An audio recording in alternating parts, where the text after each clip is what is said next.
動でお風呂を沸かします。お風呂の線は来ましたか？自動でお風呂を。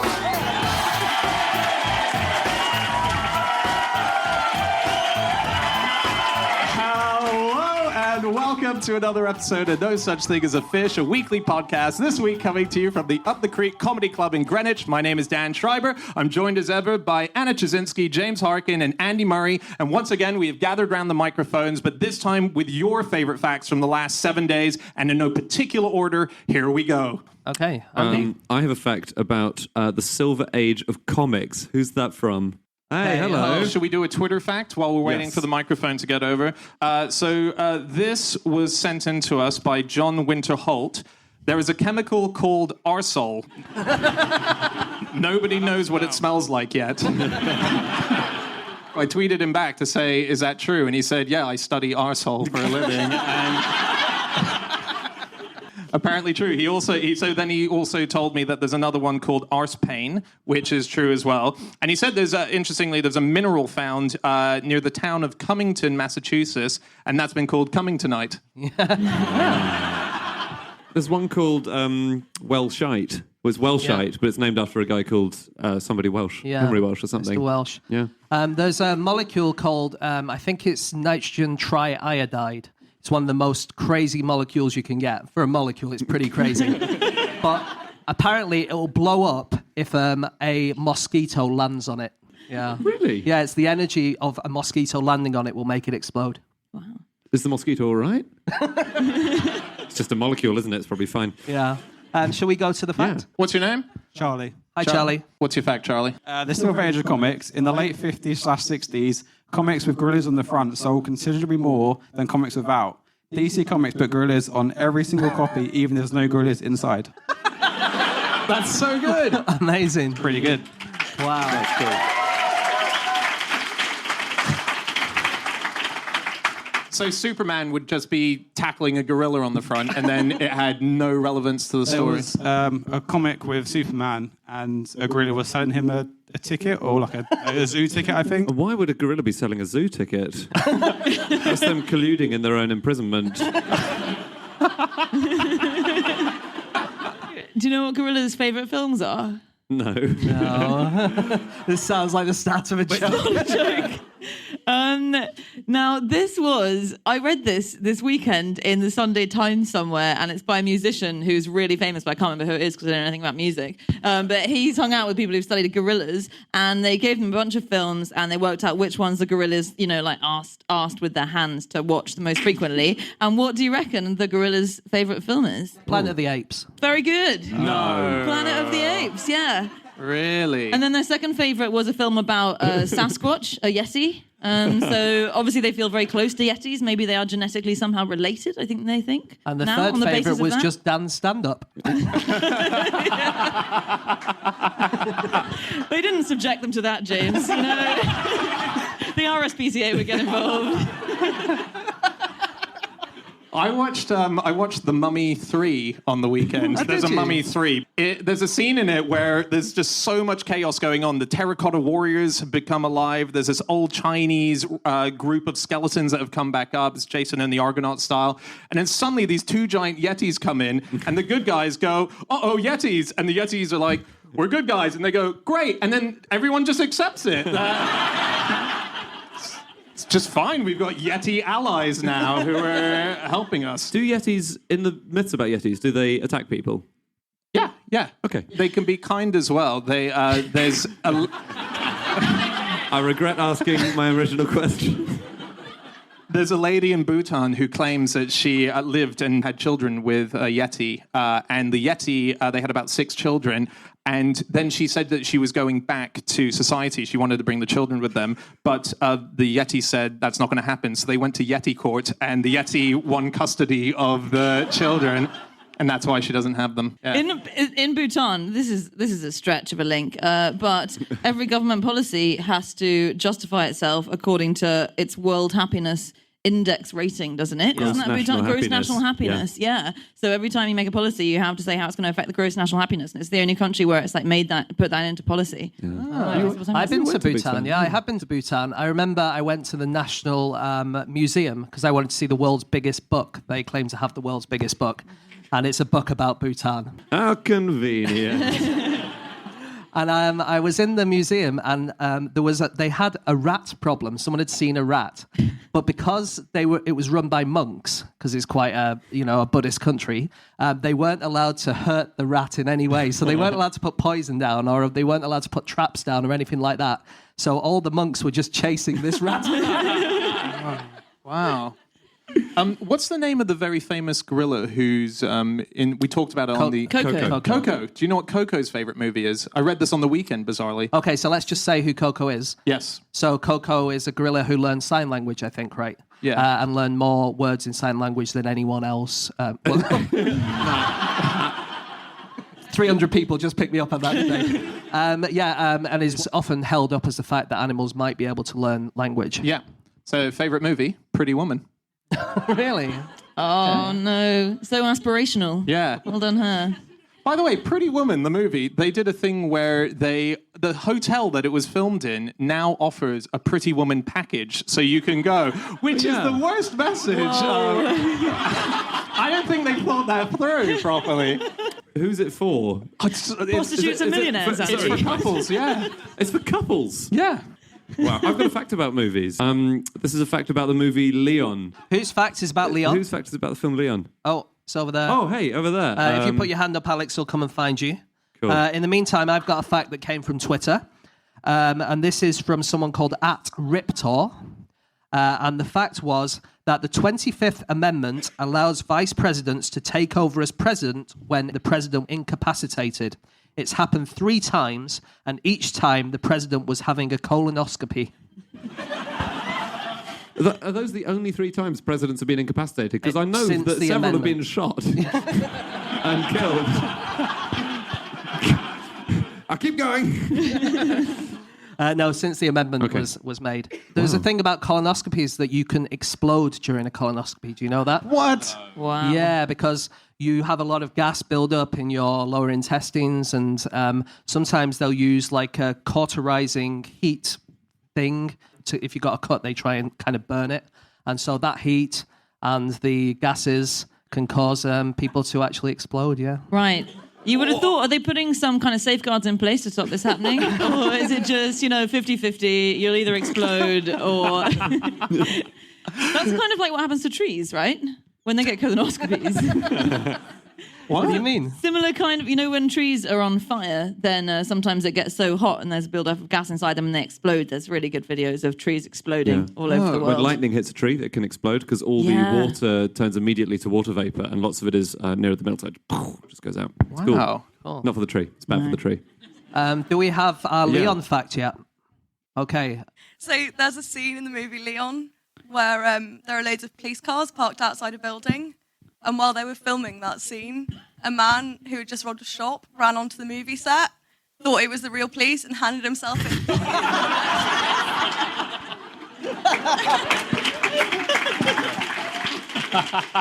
It's such a good amazing. fact. Sorry, what's your name? Susie. Susie. That's an amazing fact. I mean, how long did they let the charade continue? Yeah. God, if they were method actors, they probably would have, right? Taken them to the station, then they would have got in trouble themselves. Gary Oldman's going to be arresting you today. Very exciting. Someone actually tweeted in, this is from Twitter earlier, that Gary Newman is actually 3 weeks younger than Gary Oldman, unfortunately.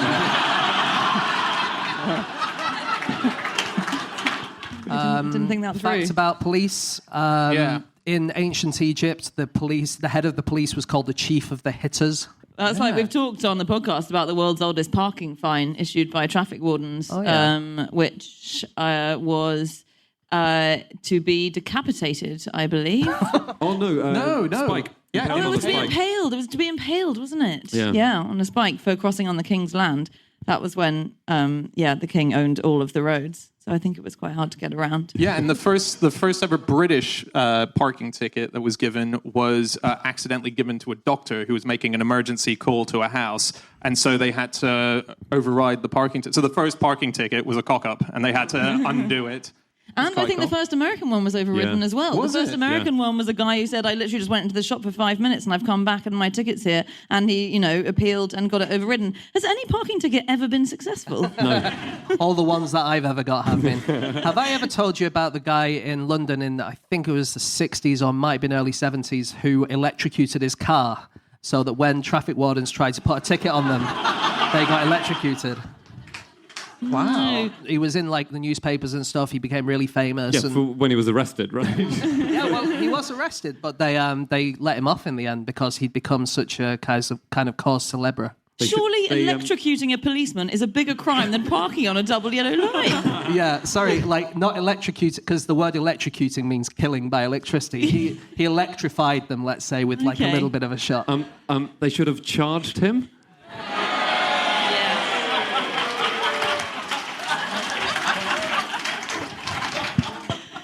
He's like Angle Grinder Man in Kent, who was that superhero. He called himself a real-life superhero, and he went around with his angle grinder removing clamps from cars that had been clamped. No one knew who he was for a long time until he did an interview with a newspaper, and then people did. But yeah. You know at the end of Iron Man, when he says, I'm Iron Man, it's like, whoa, was he like, I'm Iron Grinder Man? And they went... he could pronounce it, so that helped. Thought I escaped that. Okay. I genuinely as well just ran with it and went, I'm just going to mush it up so hard. I was like, I'm Margaret Man, and then Shall we move on to another fact? Yeah, let's move on to our next fact. Okay, so this is about a ghost army in World War II. All right, so while we're waiting for the mic to get over, here's another Twitter one. This is from Matthew Oglesby. The new organist of Leeds Cathedral is David Pipe. That's quite nice. That's very good. I'm a massive fan of nominative determinism. Yeah. I just say. Did you meet the guy who coined the term? Yeah, we met him very briefly, didn't we? Yeah. Reginald A. Namey. Yeah, normative determinism. No. What was remember you found the ultimate one, which was to do with... Henry Head. Yeah, that was it. Yeah, so there was a neuroscientist called Henry Head. And he discovered this thing called head zones. You don't have one in your head, but you do have one in the head of your genitals if you're a man. But he was the head of a journal called Brain. And when he left as head of the journal Brain, he was taken over by a guy called Brain. So Head was the head of Brain until he wasn't the head of Brain anymore, and he was taken over as the head of Brain by Brain, who became the head of Brain. Wow. So good. Yeah, it's really That's good. the ultimate. Yeah.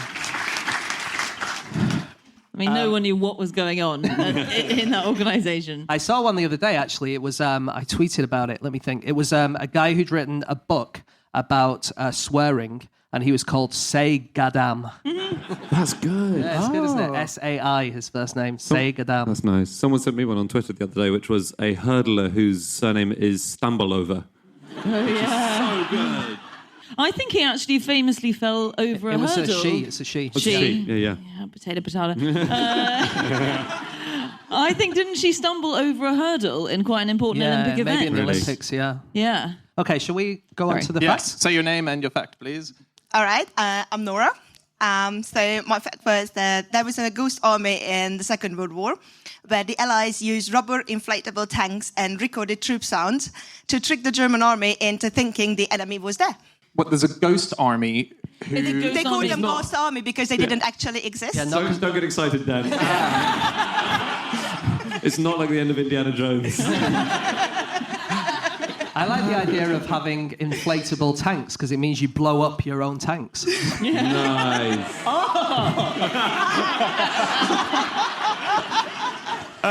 Do you know where the word tank comes from? No. So tank was originally a code word. It was never intended to be what tanks were called. And it was, I think Churchill was at the head of the organisation which was, pioneering tank making, and they were called something like land ships. It was called like the Land Ships Organisation or something like that in the First World War when they were developing them. and they just decided to call them tanks as a code word because they were going to send them into Russia disguised as water tanks. And first of all, they wanted to call them. They called them water compartments at first, but because war officers tended to abbreviate things, people kept mixing them up. People kept going and urinating on the military vehicles. Wow. So they said we can't call them WCs. But they called them tanks because they wanted the Russians to think they were tanks of water. But yeah, the exactly. Russians were on our Wanted to be side in the First World War. I know. I said Russians, and I hoped again, like Dan, that no one would pick me up. It's just a little thing, like which side we were fighting. The First World War. People made these mistakes all the time. Okay, I think we're going to have to keep moving on because we're short of time, aren't we? So, Yeah. Okay, who is Jennifer Matthews? Jennifer Matthews is over here. So, parrotfish wear pajamas, protective pajamas at night time, and then they eat them in the morning. Wow. Yeah, I don't see anything special about that. I mean, No, that's it. We said interesting facts. Okay. Okay. No, that's amazing. So Yeah. So they secrete a mucus that has a hole in the front and the hole in the back so that water can flow through.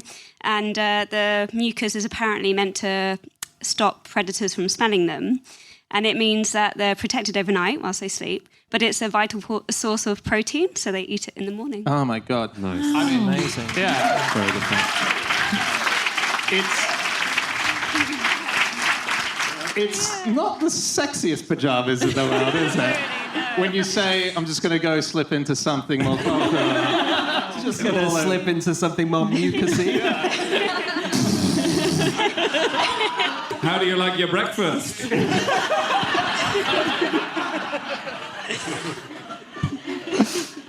And parrotfish, they're the guys who they make sand as well, do they? Yeah, they poop islands. Yeah. What? Yeah. Well, bit by bit. Well, for an average parrotfish, they poop 275 grams per day. But the biggest parrotfish can make 90 kilograms. Wow. 90 kilograms a day? I don't actually know if it's a day. It might be per year. But the biggest parrotfish... That's quite a different... When you go to your doctor and they say... How much are you pooing? It's either twice a day or twice a year. How big an island have you produced, sir? But yeah, that's the it's this white sand that they get in the Caribbean and stuff, don't they? Yeah, so they eat coral, and when they eat coral, they eat the tissue off the coral, and then they digest the calcium carbonate skeleton and poop the sand. And then, but entire islands in the Caribbean have been made up by the sand. Wow. So you could basically lie in a pile of sand. I do that anyway. That's well, how do you know so much about parrotfish? I'm a marine biologist. Are you? Good. Nice. Thanks. You don't get a wolf whistle for that in many Should we move on to... Yeah, let's keep going. Yeah, let's keep going. Okay, so this is about the new tallest building in London. Whose is that? Okay, great. Andy, a Twitter one? Actually, this is really similar to the other thing we just had. The fringe-limbed tree frog parents grow extra layers of skin to feed their tadpoles. And this is... I like this so much because it's reminded me of my favourite fact at the moment, which is that breast milk, mother's breast milk, is made from arses. When you have a baby... and you start producing breast milk, it's got fat cells in it, and the fat cells that are taken literally from the mother's bottom first is where they go from. Wow. Yeah. No one else interested in that? There's a lot of spiders who will eat their mother, aren't there? Or there's at least a few of them. Really? And so they'll give birth to the live spiders inside them, and they'll eat their way out. Spiders. Okay, what's your name and what is your fact, please? So my name is Bhupinder, and my fact is that the new tallest building in London is going to be called Undershaft. Amazing. Nice. It's a really immature fact. I can't believe you brought it to the table. Why is it being called that? I don't know, I just read it on The Guardian and laughed a lot. Yeah. That's literally the extent that I do my research as well, so don't worry about it. Yeah, actually, I was reading the other day. It's a building we've mentioned on the podcast before, but London, a building in London got voted the ugliest or the most horrible building around, and it's the walkie-talkie. And it was cited for being so bad because it keeps blowing people over and melting cars. The angle of the building has this magnifying on it that it's just melting cars. And the wind that it's trapping, it's literally blowing people onto the street. And people are furious. The architect who made it has designed another building in America which also has melted cars. And he's not learned from his mistakes. He actually puts that on his CV now. Have you got a car you need melted? Then just get me to design a multi-billion-dollar building for you. Alex was actually telling me earlier that the Shard in London goes down as deeper than Nelson's Column. Does it? I thought you were going to say it goes down deeper than it goes up. I thought he was going to say that as well. Actually, I was quite disappointed. Something that does do that is the Angel of the North. That goes... Really? It's pretty much exactly goes down the deeper than the Shard. and the underside, it's devil-shaped, isn't it? Yeah. Messed up. Shall we move on? Oh, wait, can I just say, because I find this really interesting, and I think I've never been allowed to say it on the podcast before, but we only recently discovered how tall Nelson's Column was. So it's been up since Nelson, so 200 years, and they just measured it a couple of years ago, and they realised I think it's 4 meters higher than we thought, or it's maybe it's 4 feet. But isn't that weird? We'd never measured Nelson's Column. Yeah, that's really it's cool. not that big. You know, there are loads of Nelson's columns all over the place. Are there? I mean, not like millions, but there are, I think, a good dozen of them all over the UK. And there's one in Norfolk, which is where he was from, I think. Oh, yeah. And it's just got an urn at the top of it, not Nelson. So there you go. But it is a Nelson's column. Nelson used to, I don't know if we ever I tried to get this on the podcast, I don't know if it ever made on, but Nelson used to have a little hat for his eye. He just had a tiny hat for his eye, and no one talks about it, and they should. You literally tried to get that on every single week for about 2 months. Well, because it was like, you know when you see American movies where they're like doing accounts and they had that sort of tennis hat that had the green that you could see through? Nelson had that on his eye, this little green thing, so that he could, because his eye got too much sun, and he was like, I want to get less sun. So they created a little hat. I have a fact about Nelson. Okay, go on. Do you have it? It's from Brian. Brian with a Y. You there? Hey. Cool. We'll go for a Twitter fact first. Okay, we'll go for a Twitter fact. So this was sent to me by someone called Tim Worth89. And he said that in 1774, one newspaper estimated that out of the 872,564 married couples in England, only 9 were entirely happy.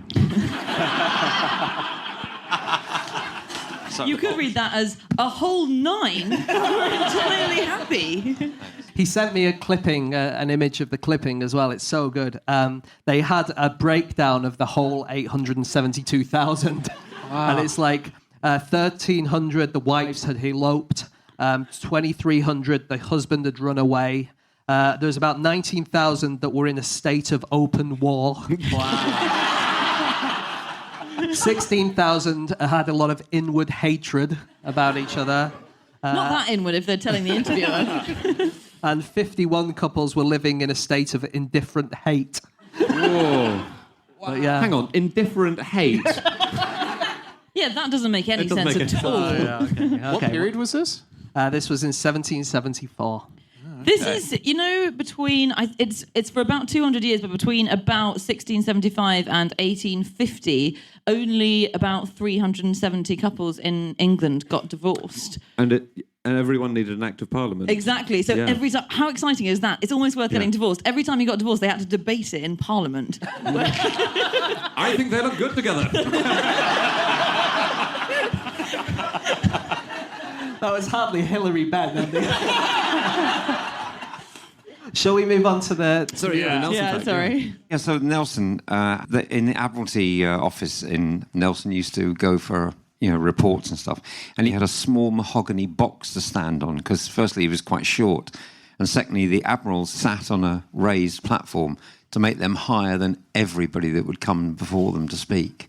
So they maintained their authority. And he was the only person that ever had that concession. Wow. And I got to stand on that box, but I had to take my boots off first. Did he have to take...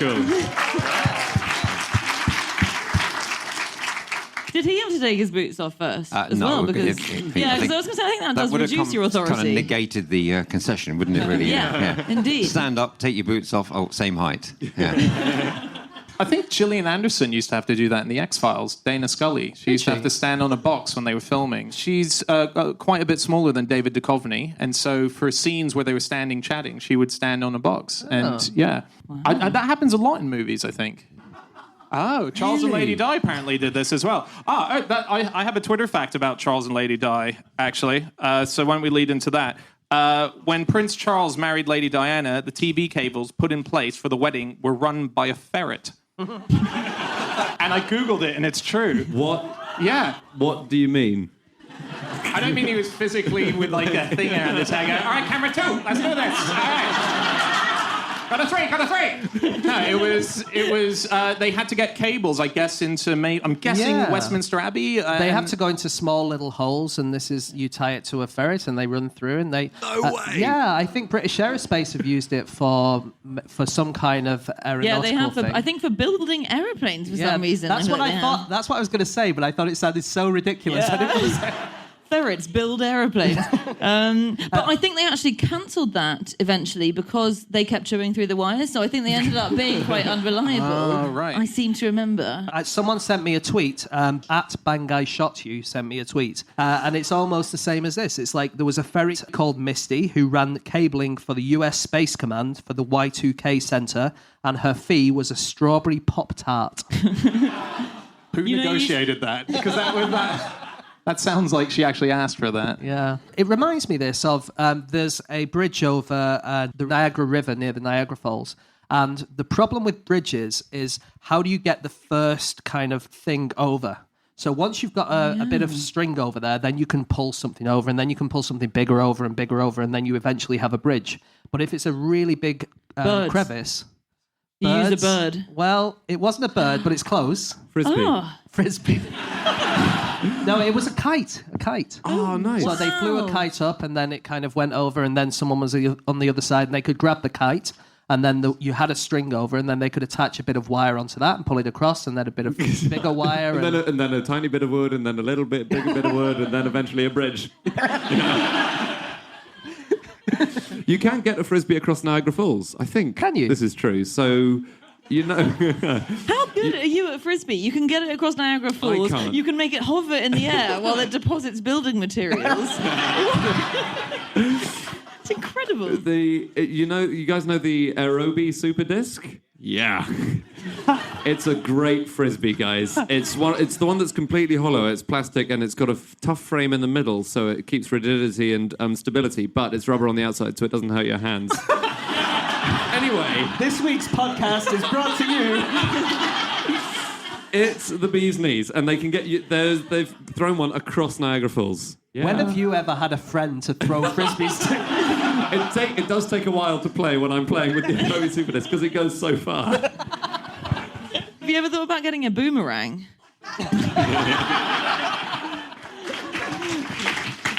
Okay, let's move on with another fact. Who has a fact that's about penises and the London Underground? James, you're gonna need to narrow it down a bit.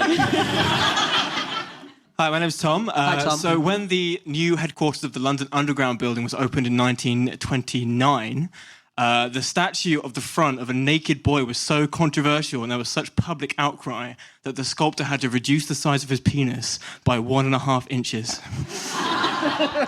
Wow. Dare we ask, from what? 12 is too much. 10.5 will be fine. So is it that the shorter the penis, the lower the rating of the film? It wasn't a film, it was a statue. Yeah, I was extrapolating that if that made it less obscene in the statue, is that it becomes less obscene the smaller the penis?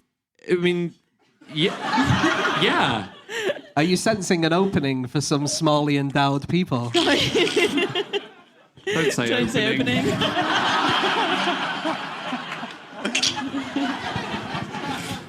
What was the? Do you know any more about why they had a statue of a naked boy in the first place? Yeah, kind of. So it was by Jacob Epstein, who is this avant-garde, quite brutalist sculptor, and it was one of his first major commissions.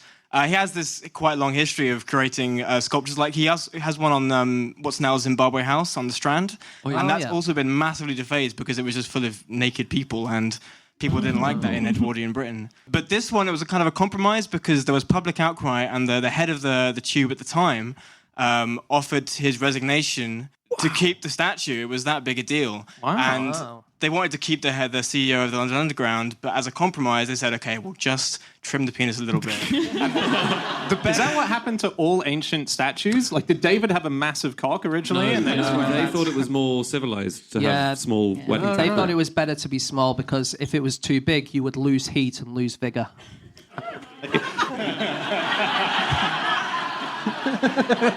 But this website had a picture of what had been done to the statue, and underneath it just said, yeah, this has actually happened, and you thought that cuts to London Underground today were controversial. That's very good. Hey, we should wrap up soon. Really? So maybe let's just do a couple more. Why don't we do a Twitter one each that we all like? Okay. I'll start with mine. This was sent in by Jonathan Warlow. Claire Danes and all her movies were banned from the Philippines after she badmouthed it in an interview.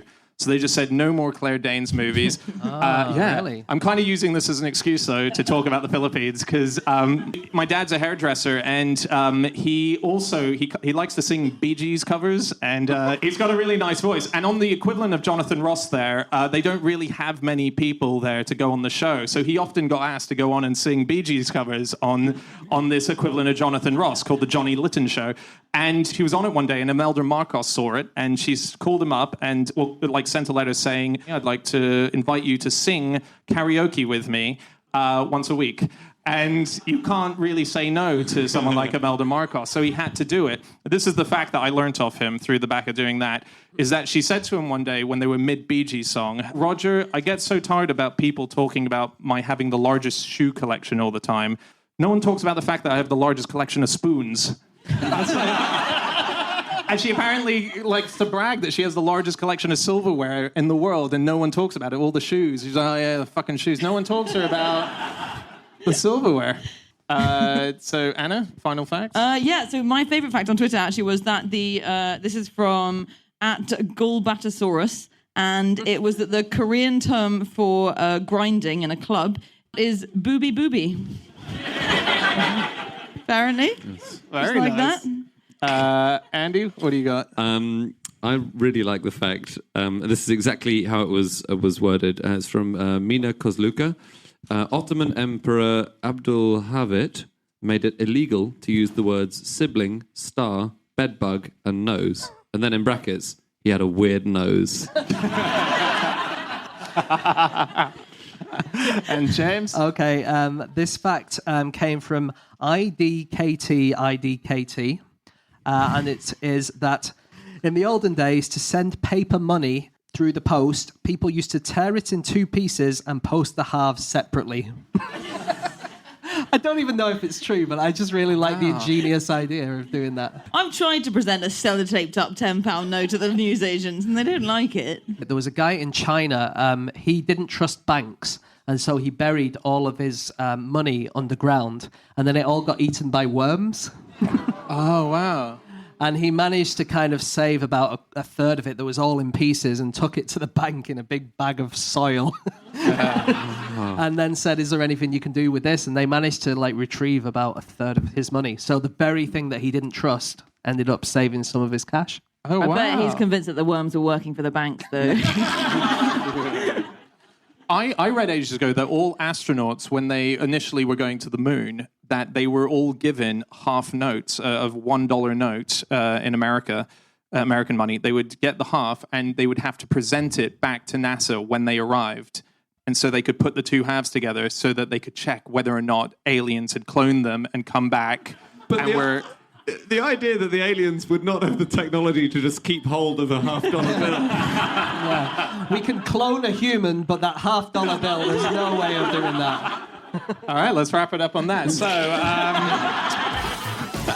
All right, that's it. That's all of your facts. Thank you so much for listening. If you want to get in contact with us about the things that were said, don't get in contact with the people who said them. They're all on Twitter.